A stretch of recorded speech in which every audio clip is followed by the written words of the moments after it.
Hello and welcome to CIS 101. This is the instructor. I hope you're doing good.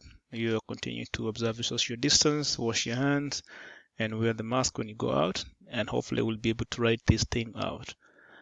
So, we are in week 2. Today is September the 1st. Time moves fast when you're having fun. So, a few things. I went through your discussion board assignments, and most of you did post some very intuitive information. And I want to recommend you because we had a problem with the original format of the video thread. So we had to revert to another format, and most of you were actually able to do that at your own prompting.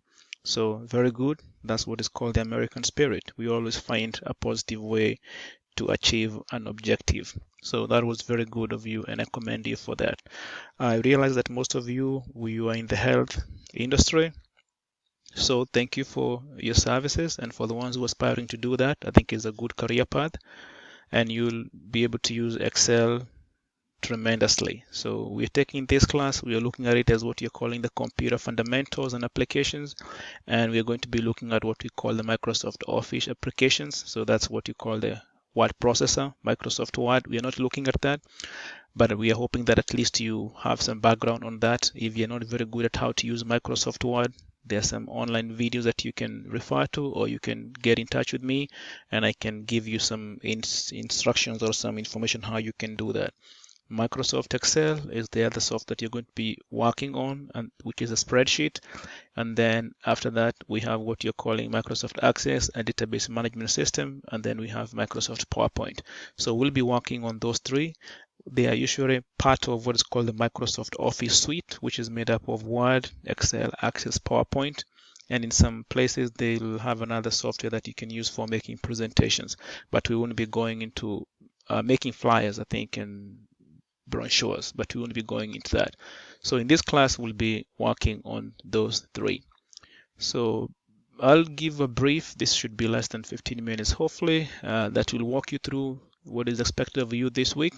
And something else I want to talk about is when I was going through your video, I realized that most of us are not traditional students. So most of us are either coming back to school, or we have not been in school for a long time, or most of you are working. So that presents some different types of dynamics. But I want to let you know that we are here for you. Don't feel intimidated. It's never too late to learn. And what you need to do is, if you have some issues, some doubts on an assignment or something that is not very clear, don't hold it back. Make sure that you always reach to your instructors. I've provided you with my email, my phone number, and you feel free to call me, text me, and hopefully I'll be able to get back to you and we can resolve most of these things. So communication is very, very, very important. Okay. That being said, I did post some information last week. So if you go to the announcement, hopefully you're able to read and go through this. And this is an introduction video that I hope you're able to watch. And then we have another video here that walks you through how to go about working on the assignments. So if you have not watched these two, or you can go back and refresh how to watch on these two. So today what I'm going to do is I will go into the weekly assignments and walk you through how you're going to be able to work on the assignments for this week.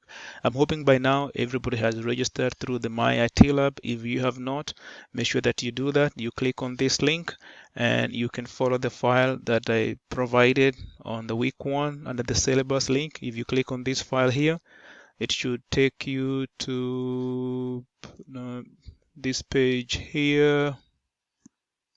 Okay, I can actually just open it to be on the safe side. Yep.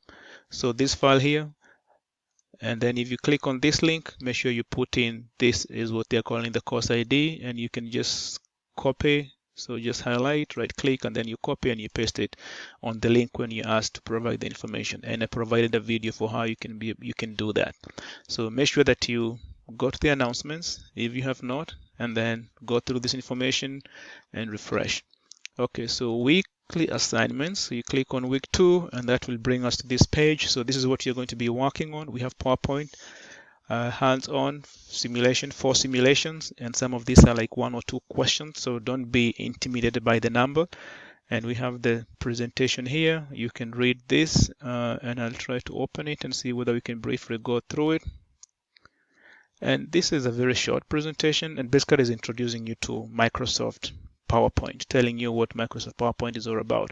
Anytime that you see a file open like this, if you trust the source of the file, then you can click Enable Editing, and that allows you to be able to make changes to the file. You don't want to click that on all types of files. You want to make sure that the file that you're enabling is coming from a credible source, because some of the viruses and worms spread through that way.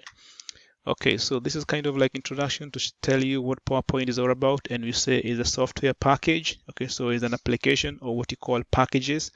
It comes as part of the Microsoft Office suite, which I said is made up of Microsoft Word, Microsoft Excel, Microsoft Access, and Microsoft PowerPoint and Outlook sometimes, and is designed to aid you as you create and deliver information, primarily through electronic slideshows. Okay, so use it with a computer. Now, in the old days, they used to make presentation slides using what is it called? Those manila papers that you buy from Office Depot or something like that, and then you can prop them up and have somebody moving around, blah blah, things like that. Kind of like the ones you see people holding when they are demonstrating. But now we're using electronic devices to do that. Okay, so I'll here a little bit of background of what PowerPoint is all about, and basically is to help you to focus your information, and you can add some other elements on your presentation to make it much more useful and communicate more information. And also the key thing is motivate. You want to motivate your audience when you're presenting. Now, there is something that's called death by PowerPoint, and what that means is that people put a lot of information on the PowerPoint and then they keep reading. This is called PowerPoint. Remember, PowerPoint. It's the key points that you want to put on the slide. So what usually people do is you put the key points kind of like a prompter, and then you can talk a little bit more about that. But don't put everything on the slide and then read. What's the point? You might as well give everybody the slides and they can read for themselves. So remember that is the PowerPoint. So help you to organize your thoughts, and is a tool that can help you to make presentations. So this also talks about a little bit of the essence of the PowerPoint and receives the presenter's message in an organized way. So that's for the audience. So how is it the PowerPoint is helping you to be able to make the presentation? Okay, so at least when you organize your thoughts, you have a way in which you're going to present your information, and then the audience can follow you through. And then retains the message longer because of visual and auditory cues. So you might have had the statement that a picture is worth 1,000 words. So if you need to make sure that you have pictures and also be voice in your presentation so that people are going to be able to remember those things. Okay, so too many words, not very good. Okay, flexible output, you can use all these different techniques to help you put your message out there, computer slides, interactive slideshows, and that is where you're able to interact with the audience. I've seen some people put even questions on a presentation. So after you go through a few slides, then you prompt the audience and you ask them some question, then they respond, and now they can use some clickers, devices that you're able to see the results on the screen. So that's all way that you engage your audience. And the other part here is enhanced presentation. So you can use all these different resources. You can use images, smart diagrams, audio and video, animations, and all that. Because all what you want to do is you're making a presentation and you want to make sure that you're capturing the attention of the audience. Okay, if it's executive that you're making a presentation to, you want to make sure that you capture their attention. So don't overdo it, but at least make sure that you have something. There's some good features that will help your audience to be able to be responsive. And sometimes you can watch a presentation like the news in the evening. They don't only have the anchor right there. So they have the news anchor, and then they go to the outside field, they come back, and they're giving you all these different variations. So you want to make sure that there's no monotony. There's more variation and color tones and voices and things like that. So the audience will be captivated to watch it. Okay, so that's a little bit of an introduction on a PowerPoint, and you can review that at your own time in more details. So once you go through that, then you can go read the book and then start working on the assignments. So the assignments for this week are listed right here. And how you get here is you click on this link, and I'm hoping that most of you have registered through My IT Lab. If you have not, make sure you do that. I see we have 17 students, so that's good. They give you, I think, a 14-day free account that you can use as you wait for your resources to get together. So make sure you do that. And then you'll be brought to this page that shows you all your assignments. So this is the page that has the assignments, and what you want to do is, I'm going to close this. I'm going to close that too, and I'm going to close that too. Okay, so we have our assignment page here. So whenever you see a flag, that means that they started for some assignments. So remember, the syllabus is your best friend. On the 7th, if you click on the 7th date, it tells you that we have some assignments that are due on this date. So make sure that you don't wait until Sunday to start working on your assignments. Give yourself some wiggle room. Today is Tuesday, so you have all these days to work on this assignment, and they're not very many. They might look like they're too many, but there are 4 of them, and some of them are like 2 or 3 or 4 questions. So these ones are not graded. So the end of chapter quiz, they are graded, but they don't count towards your grade. You can use them for practice. So these 4 are the ones that are due for this week from this section, and they are the ones that are going to count towards your grade. So the same thing, if you click on the 14th, it will show you the ones that are due. This is Excel, and then and on like that. So follow your syllabus and make sure that you're in line with what is expected of you. So if I may come back here, if you want to start working on the assignment, then what you'll do is, my computer is acting up a little bit. Okay, so you'll be brought to this page, and if you watch the video from last week, you'll be able to see that I already showed you how to go about working on this. So this is assuming this is your desktop, and you read the instructions right here, and then you'll come in here and you click there, click on all apps. You're looking for PowerPoint, and then you keep going on and on like that. So what you have to make sure that is the way the software is set up is expecting you to do things in a different way. So although you might have known how to do this, you have to follow the instructions. And I said, if you do something twice and you see it's not working, don't keep pushing it. Just come here to learning and read the instructions, or you can watch or you can practice and then go ahead and do it. So this only has 3 parts, and I gave you a video from last week that walks you through how to go about working on this.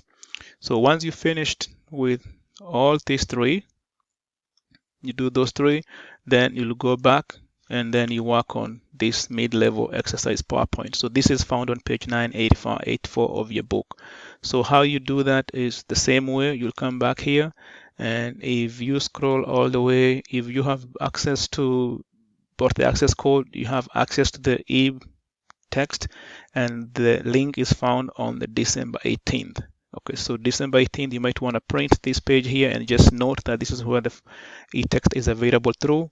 And if you have an iPad, you can access it through there. If you have a regular computer, it's through this link. This 24th here, it has some file that you can use if you want to do more practice.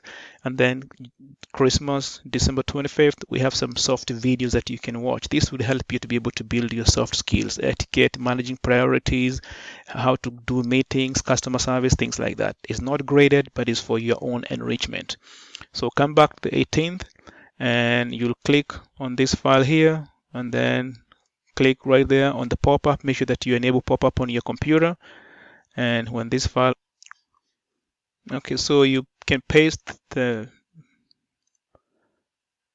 page number right here, which is 984, and then you enter, and that will bring you here. So this is the exercise that you're going to be working on, and you read all these instructions, and then you click move to the next page, 985, and then once you finish working on it, you're going to save that file under that, and then you append your last name, and then this file you're going to upload it through this link here.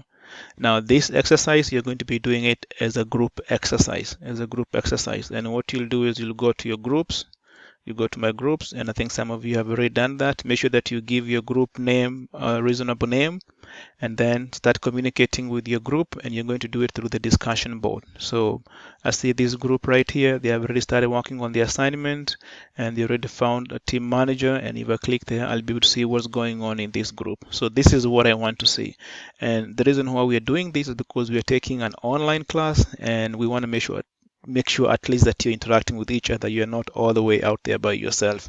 So that's what is expected of you this week. Make sure that you keep in touch. Don't be all there by yourself, and we're here for you. All the